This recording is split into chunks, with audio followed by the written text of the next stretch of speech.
Hello, good morning. Shri Swami Samarth. आज आम्ही गेलो होतो खेकडे आणायला, पण खेकडे काय आम्हाला तिथे भेटलेच नाही. खेकडेवाली मावशी खेकडे घेऊन आलीच नव्हती आज. मग जाऊ दे, काय करायचं. मग मासे घेऊन आलो. घरी येऊन चांगले धुतले. मग ते फ्रायवाले वेगळे केले, रस्स्यावाले वेगळे केले. त्यांना परत मीठ लावून घेतलं, हळद लावून घेतली चांगले, आणि मग रस्स्यावाले वेगळे ठेवले. नंतर फ्रायवाल्यामध्ये आपण लाल मिरची पावडर, धणे पावडर जास्त टाकायची, ती टाकून घेतलं. थोडासा गरम मसाला टाकून घ्यायचा आणि आगळ टाकून घ्यायचा, कोकमचा रस, आणि मग असं फ्लिप करत करत चांगलं मिक्स करून घ्यायचं. मग सगळीकडे व्यवस्थित लागतं, मसाला व्यवस्थित लागतो आणि नंतर टेस्ट पण चांगली येते. असं हाताने पण मिक्स करून घ्यायचं. नंतर रस्स्यावाले पण हळद आणि मीठ लावून मच्छी वेगळी.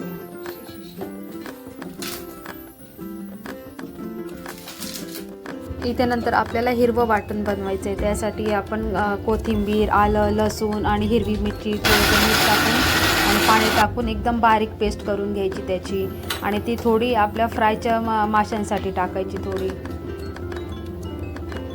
आणि परत ते पण मिक्स करून घ्यायचं. असं फ्लिप करत करत मिक्स करून घ्यायचं व्यवस्थित. आणि ते नंतर आपण एक फोडणीसाठी एक बारीक कांदा चिरून घ्यायचा फोडणीचा, आणि टोमॅटो पण बारीक बारीक चिरून घ्यायचा. नंतर कढईत तेल गरम करत ठेवायचं. 2 चमचे तेल गरम झाल्यानंतर त्याच्यामध्ये आपण कांदा टाकायचा. तो पण व्यवस्थित थोडा ब्राऊन होईपर्यंत भाजून घ्यायचा, कच्चा नाही ठेवायचा कांदा. असं कांदा भाजल्यानंतर त्याच्यामध्ये बारीक चिरलेला टोमॅटो टाकायचा. तो पण असं चांगला मिक्स करून घ्यायचा. टोमॅटो शिजल्यानंतर आपण जे हिरवं वाटण बनवलं होतं ते टाकून घ्यायचं. ते पण चांगलं मिक्स करून घ्यायचं. ते मिक्स झाल्यानंतर थोडं शिजल्यानंतर त्याच्यामध्ये धणे पावडर, लाल मिरची पावडर टाकून घ्यायची. हळद तर आपण ऑलरेडी मॅरिनेशनसाठी लावून ठेवली, जास्त हळद नाही टाकायची. आणि मसाले असे चांगले, थोडा गॅस फास्ट ठेवून मसाले असे चांगले फिरून घ्यायचे. थोडं पाणी टाकून चांगले मसाले अजून शिजवून घ्यायचे. मग कलर पण चांगला सुटतो, ते बघा असा कलर येतो मग मसाल्यांना. नंतर आपण त्याच्यात मासे टाकायचे, मिक्स करून घ्यायचं. थोडं जेवढं तुम्हाला जाड पातळ पाहिजे तेवढं पाणी टाकून घ्यायचं त्याच्यामध्ये. आम्ही पातळच रस्सा खातो, त्याच्यामुळे पाणी थोडं मी जास्तच टाकलं. आणि त्याच्यामध्ये कोकम टाकलं थोडा आंबट टेस्टसाठी, आणि त्याच्यामध्ये मीठ टाकून परत मिक्स करून चांगलं 5 ते 7 मिनटं त्यांना परत उकळून घ्यायचं चांगलं. मग इथं फिश फ्रायसाठी मी रवा घेतला बारीकवाला, त्याच्यामध्ये थोडं मिरची पावडर, मीठ टाकून थोडं मिक्स करून घेतलं. इथे रस्सा पण आपला बनवून तयार झाला आहे. मग त्याच्यात थोडे पाहिजे तर तुम्ही अजून वरून कोथिंबीर टाकू शकता.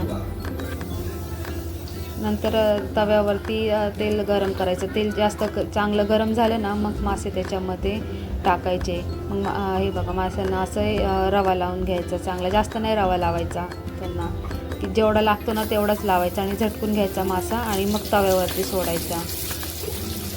इथे मी 3 मासे ॲडजस्ट करून टाकलेत, आणि त्यांना झाकून मग शिजून घ्यायचं बारीक एकदम गॅस करून. मग कुरकुरीत शिजतात एकदम.